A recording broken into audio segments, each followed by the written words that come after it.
हो जाता है, पर इंद्रियां भोगों की लालसा नहीं छोड़ पाती। बुढ़ापे में भी गंदी बातें मन में सब वैसे ही भरी रहती जैसे जवानी में बनी रहती। यदि बाल्यावस्था से भजन का संस्कार नहीं डालोगे तो बुढ़ापे में भजन नहीं होने वाला। दूसरी बात कही थी कि दूसरे की निंदा करने से कुछ तुम्हें मिलता नहीं है, तुम्हारे पुण्य नष्ट हो जाते हैं और उसका पाप तुम्हारे ऊपर आ जाता है। तीसरी बात कही थी, यदि भक्तों की निंदा करोगे तो सकल सुकृत नष्ट हो जाएंगे, कई जन्मों के किए हुए पुण्य तुम्हारे उसी क्षण नष्ट हो जाएंगे जब भक्त निंदा करोगे, भक्त अपराध करोगे। भक्तन निंदा अति बुरी भूल करो जिन कोय, किए सुकृत सब जन्म के छिन में डारत खोए, सब जन्म के छिन में डारत खोए। एक क्षण में भक्त निंदा जैसा कोई महापाप नहीं, वो सब तुम्हारे पुण्यों को नष्ट कर देगा। चौथी बात कही थी, भजन करने वाले को ईर्ष्या नहीं करनी चाहिए किसी से। मत्सर क्रोध भरे रहे अरु सहाय अभिमान, बिन पावक जरिबो करे महामूल अज्ञान। उसका भजन आनंद नहीं दे पाएगा। जो दूसरों से ईर्ष्या करता है, जो अहंकार किसी भी तरह का, धन का, बुद्धि का, जाति का, कोई भी अहंकार करता है, ईर्ष्या करता है, क्रोध में भरकर दूसरों को कठोर वचन बोलता है, ऐसा हृदय से जलता रहता है, वो कभी शांति को प्राप्त नहीं। वर्णन की कि आप ये समझ लो कि बुढ़ापे तक भी भोग की वृत्ति बनी रहेगी यदि जवानी में अपने को नहीं कसा। दूसरे की निंदा करोगे तुम्हारे सुकृत नष्ट हो जाएंगे, भक्तों की निंदा करोगे बहुत जन्म के सुकृत नष्ट हो जाएंगे, ईर्ष्या करोगे, क्रोध करोगे, अभिमान करोगे, भजन मार्ग में प्रवेश नहीं होगा, जलते रहोगे। अब भजन करने वाले का स्वभाव कैसा होना चाहिए? गंभीर। जितना प्रश्न हो उसमें भी सावधानी से, सारांश में अगर बोलना है तो बोल दो, नहीं कोई जरूरी नहीं आप साधक हो, मौन होकर निकल जाओ। आपसे कोई पूछ रहा है श्री हरिवंश कै बजे सत्संग होता है, आपकी रुचि है तो बोल सकते हो, आपकी रुचि नहीं तो आप नहीं बोलो, कोई अपराध नहीं, क्योंकि आप नाम जप कर रहे हो, आप मौन व्रत लिए हो, आप उपेक्षा वाले मार्ग हो, सबकी उपेक्षा करना, तो इसमें आपको कोई दोष नहीं लगेगा। आपको है तो आप वहां जाकर पूछ लीजिए। ज्यादा बोलोगे तो प्रपंच बढ़ेगा, आप जाइए उन लोगों से पूछ लीजिए, मुझे ज्ञान नहीं, चल दिए। या फिर बोले ही नहीं, मानो सुना ही नहीं, पागल जैसी चेष्टा करके निकल गए कि इसको सुनाई नहीं देता क्या, नहीं बोले। आपका भजन चल रहा है इसलिए कभी कोई अपराध नहीं बने। कोई बोला राधे श्याम, आप उत्तर नहीं दे रहे तो आपको कोई अपराध नहीं, क्योंकि हर समय वो तो एक बार बोला राधे श्याम, यहां तो हर वृत्ति राधे श्याम में ही है। गंभीर स्वभाव, को था न पावे जहां नीर गंभीर, जैसे जहां अगाध जल होता है कोई था नहीं ले सकता, ऐसे ही साधक का अपना स्वभाव बनाना चाहिए। उच्छृंखल स्वभाव नहीं बनाना चाहिए, बहुत बातचीत करने वाला स्वभाव नहीं, गंभीर, चुप, शांत। जाको जैसो भाव है मन में धरि विश्वास, कर्म धर्म अरु लोक कुल तोरे सबकी आस। जिसका जो भाव है वही सिद्ध होता है ना चाहिए। नवीन साधक को भाव के चक्कर में नहीं पड़ना चाहिए, पहले साधना में लगना चाहिए। भाव ऊंचाई की बहुत बड़ी बात है, पहले अनर्थ निवृत्ति करो, बुद्धि को पवित्र होने दो, नहीं तो भाव में विचलित हो जाओगे। जाको जैसो भाव है, सब अपने अपने भाव से चल रहे हैं। भावोत्सवेन भजताम रस काम धेनुम, तम राधिका चरण रेणु महम स्मरामी। हम श्री गोरे चरणारविंद के भाव वाले उपासक हैं। हमारी ठसक होनी चाहिए हमारे माई श्यामाजू को राज, और हमारे हृदय में बात होनी चाहिए, न मैं स्त्री हूं न पुरुष हूं, मैं चिदानंद रूप श्री जी की सहचरी हूं। बस ये बात तुम डालो अंदर अपने हृदय में, ये शब्द अपने आप प्रकाशित होगा। जाको जैसो भाव है मन में धरि विश्वास, दृढ़ विश्वास धारण करो कि मैं श्री जी की सखी हूं, मैं प्रियाजू।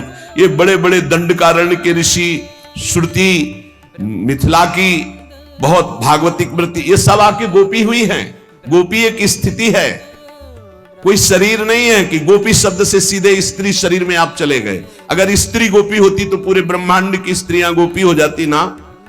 अगर सहचरी कोई स्त्री होती तो सब ब्रह्मांड की स्त्रियों को भावना करना है क्या? वो तो है ही नहीं। वनिता पुरुष भाव मिट जाए, स्त्री पुरुष भाव मिट जाने पर वो भाव प्राप्त होता है जो सहचरी भाव। एक स्थिति है, जैसे राष्ट्रपति एक पद है, उसमें कोई भी बैठ सकता है, स्त्री पुरुष कोई भी विराजमान हो सकता है। ऐसे गोपी पद है, सहचरी पद पावे, ये सहचरी पद है, ये सर्वोपरि सहचरी पद है। इस पद का भाव है हम प्रियाजू की प्रिय सहचरी है। आगे चलकर पता चलेगा संधिनी, इच्छा शक्ति, वो बाद में परिचय मिलेगा। पहले ये शब्द डालो, ना मैं स्त्री हूं ना पुरुष हूं, मैं प्रियाजू की सखी हूं। पिछले जन्म में क्या थे कुछ पता नहीं, क्या बन जाए आगे कुछ पता नहीं। अगर भाव श्री भगवत रसिक जी कह रहे, मेरी महारानी श्री राधा रानी जाके बल में सब सो तोरी, लोक वेद कुल कानी। लोक रीति, वेद रीति, कुल रीति, इन सबको छोड़ दिया प्रीति रीति के लिए। ये प्रीति की उपासना है, ये प्रेम किसी की मर्यादा नहीं रखता, उसकी एक स्वतंत्र मर्यादा है। प्रीति न काहू की कान बिचारे, मारग अपमारग बिथकित मन को अनुसरत निवारे। जो सरिता सावन जल उमगत सन्मुख सिंधु सिधारे। जब बाढ़ आती तो कोई रोक पाता है क्या? ऐसे ही जब प्रेम की बाढ़ आती तो लोक रीति, कुल रीति, वेद रीति सब बह जाती है। एकमात्र प्रेम की अपनी स्वतंत्र रीति होती, प्रीति रीति। प्रीति की रीति तो केवल प्रभु जानते हैं, वही जिसको जना दे। प्रीति की रीति रंगीलो ही जाने, रंगीलो श्री लालजू महाराज। इसीलिए आचार्य महापुरुष जन कहते हैं, दास अनन्य भजन रस कारण प्रगटे लाल मनोहर ग्वाल। जिस पर श्री कृष्ण की अपार कृपा होती, वो राधा चरणारविंद की शरणागति और प्रीति प्राप्त करता है। और इस प्रीति को जो प्राप्त करता है वो लोक रीति, कुल रीति, वेद रीति तीनों का त्यागी, प्रीति रीति का निर्वाह करने वाला रसिक उपासक होता है। मेरी महारानी श्री राधा रानी जाके बल में सबसों तोरी, लोक वेद कुल कानी। लोक रीति, कुल रीति, वेद रीति, इनसे परे है ये प्रीति रीति। कैसी है हमारी प्यारी जू? लाल बिहारी जू को प्राण जीवन धन वारी पियत नित पानी। अनंत ब्रह्मांडों के स्वामी लाल जू की प्राण जीवन धन है हमारी महारानी जू, जिनके ऊपर पानी वार कर स्वयं पीते हैं। लाल बिहारी को प्राण जीवन धन वारी पियत नित पानी, मेरी महारानी श्री राधा रानी। भगवत रसिक सहायक शब्दिन, सर्वोपरि सुखदानी। सर्वोपरि महाप्रेम रस प्रदान करने वाली हमारी श्री किशोरी जो, जिनके चरणों का चिंतन मात्र सत्प्रेम सिंधु मकरंद रसोग धारा, सारा नजस ममिता सर्वदाश्रितेषु। जो शरणागत जनों के हृदय में प्रेम रस धारा प्रवाहित करती है, ऐसे गोरे चरणारविंद की ठसक तो कर्म धर्म और लोक कुल तोरे सबकी आस। न कर्मकांड से संबंध, न धर्म से संबंध, ना लोक रीति से संबंध, न वेद रीति से संबंध। विधि निषेध नहीं दास अनन्य उत्कट बधारी। अनन्य उत्कट श्री श्यामा श्याम रसिक अनन्य निशान बजायो। एक श्याम श्यामा पद प्रीति, श्री हरिवंश चरण निज सेवक बिचले नहीं छाणी रस रीति। रात दिन केवल श्यामा श्याम के चरणों की आराधना। भक्त आहि बहु भांति के, तिन में बहुतक भेद। बिनु विवेक मिलिबो तहा, मन पावे अति खेद। संसार में भक्ति मार्ग, भगवत आराधना मार्ग, मुक्ति मार्ग, इसमें भी बहुत से भेद, बहुत प्रकार के सिद्धांत हैं, बहुत प्रकार के भक्त हैं। यदि विवेक नहीं रखते हो, सब भक्तों की आठों पहर अष्टयाम सेवा करते हुए उनकी सेवा में सुमिरन में मगन रहना। मंत्र श्री जुगल सरकार का नाम, जुगल सरकार का जो गुरुदेव ने दिया, तो एक ही कंत, एक ही पंथ, एक ही संत, एक ही मंत्र, एक ही ग्रंथ, ताको सांगो पांगो उपासना कहे हैं। अब अगर हम अन्य जनों से मिलेंगे, माना कि बहुत बड़े भक्त है, तो उनकी और उपासना है, वो अपनी उपासना की जब बात डालेंगे तो आप में यदि क्षमता है तो आप संग दोष नहीं ग्रहण करेंगे, नहीं दोष ग्रहण कर लेंगे, भाव बिगड़ जाएगा प्रियाजू के चरणों की उपासना का। बिन विवेक मिलिबो तहां मन पावे अति खेद। बिना विवेक के मिलोगे तो मन में तुम्हारे क्षोभ पैदा हो जाएगा, क्योंकि तुम कोई सिद्ध नहीं हो, तुम्हारे ऊपर संग दोष का प्रभाव पड़ जाएगा। सब ठा मिलिबो एक सो, यह ज्ञानी की रीति। भजनी सोई विवेक सो, करे समुझ के प्रीति। सब जगह जाना, सब जगह खाना पीना, सबसे मिलना, ये ज्ञानी से तो हो सकता है, प्रेमी से नहीं। जहां तहां अन्न खात सखी कहत आपगात, सकल दिवस द्वंद जात रात सर्व सो वही नहीं। जहां मन आया वहां खा लिया, जहां मन आया वहां बैठे सुन रहे, क्या मतलब है, किस मार्ग की चर्चा? और नहीं, हमें बिहारी जू जाना है तो हमें छठी करा दिल्ली और आगरा के मार्ग के किलोमीटर नहीं गिनने, हमें बिहारी जू की तरफ जाना है। हमें देखना है हमारा लक्ष्य क्या है। बिहारी जी के मार्ग की ही चर्चा, बिहारी जी के ही रूप की चर्चा, तो हम अगर लेटे लेटे भी जाएंगे तो बिहारी जी पहुंच जाएंगे, और इधर आंख मूंद के चाहे जितना दौड़ो नहीं पहुंचोगे।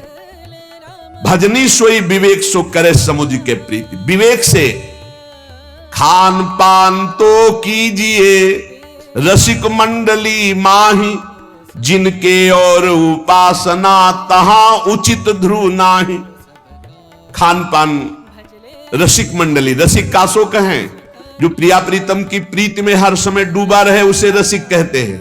रसिक तब पहचानिए जाके यह रसरीति, छिन छिन ही में उपजे लाल लाडली प्रीति। नवीन प्रतिक्षण वर्धमान प्रिया प्रीतम में प्रेम, नयो नेह नौ नेह। ऐसा नेह जो प्रतिपल कभी पुराना ही नहीं लगता, नया नया, ऐसे को रसिक कहते हैं। जो प्रतिपल स्वामिनी जो नवीन नवीन, अब ही और अब ही और अब ही और, ऐसे रसिकों की मंडली में खान पान करो, या अपने घर में प्रिया प्रीतम को भोग लगाओ और पाओ।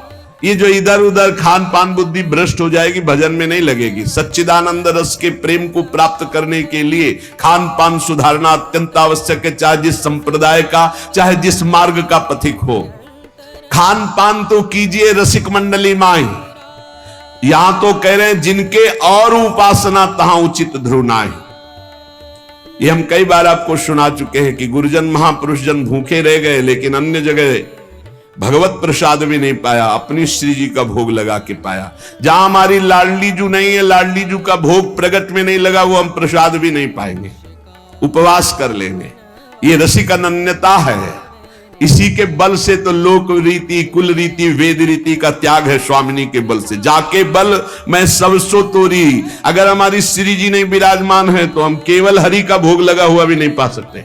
श्री जी पास में होनी चाहिए, अगर चाहे वो नाम सेवा ही क्यों ना हो। नाम सेवा विराजमान, राधा नाम हम जूठन पा लेंगे, नहीं तो नहीं पाएंगे। हम रसिक अनन्य हैं, हम अपनी स्वामिनी के बिना किसी अन्य की जूठन नहीं पा सकते। समझो, जिनके और उपासना तहां उचित ध्रुव नाहि। गिरिराज जी की दंडवती परिक्रमा लगा रहे थे, पूज्य महाराज जी साथ थे। नवीन नवीन वृंदावन में आगमन हुआ था, रस क्षेत्र में, हमें तो कुछ पता नहीं। 12 बजे उस आश्रम